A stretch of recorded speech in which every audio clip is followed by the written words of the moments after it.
আল্লাহর রাসূল দ্বিতীয় দিন ফজরের সময় কয়, কি খবর? কয় আজকেও ছেড়ে দিছি।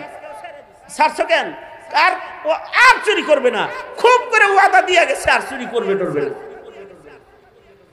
শয়তান যেমন চুরি করবে না বলে চুরি করে, আওয়ামী লীগ জুলুম করবে না বলে তারা ক্ষমতায় এসেছিল 21 বছর পরে একবার আবার শয়তানি করছে।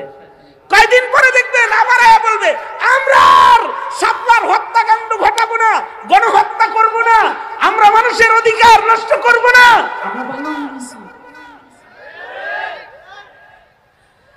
আসলে বাঙালি ইমানদার তো বারবার ক্ষমাও করে।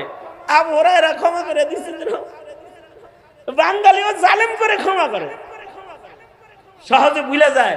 তবে জালিমরে বারবার ক্ষমা করা সুন্নতের খেলা,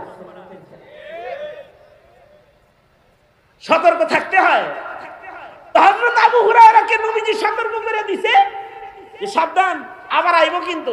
পরের রাত্রে আবার চোরাইছে, হযরত আবু হুরায়রা আবার ধরছে,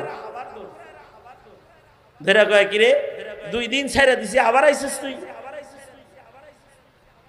ঠিক আছে, আজকে যদি ছেড়ে দেন তাহলে আপনার একটা ইলম শিখায় যাবো, শয়তান আপনার কোনো ক্ষতি করতে পারবে না, চোর ডাকাত আপনার কোনো ক্ষতি করতে পারবে না, চোর ডাকাইতে কোনো সময় আপনার ক্ষতি করতে পারবে না। হযরত আবু হুরায়রা আসলে ইলমে দ্বীনের আশেক ছিলেন, এই কারণে উনি নবীর দরবারে না খায়া কইরা থাইকা সর্বোচ্চ হাদিস উনি সংগ্রহ করতেন, ইলমের পাগল ছিলেন।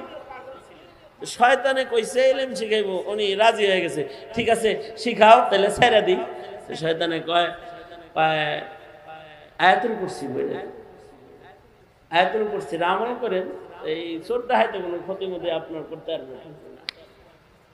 আওয়াজ বন্ধ করছে, মাহফিল হইতে পারবে না থানার পারমিশন ছাড়া।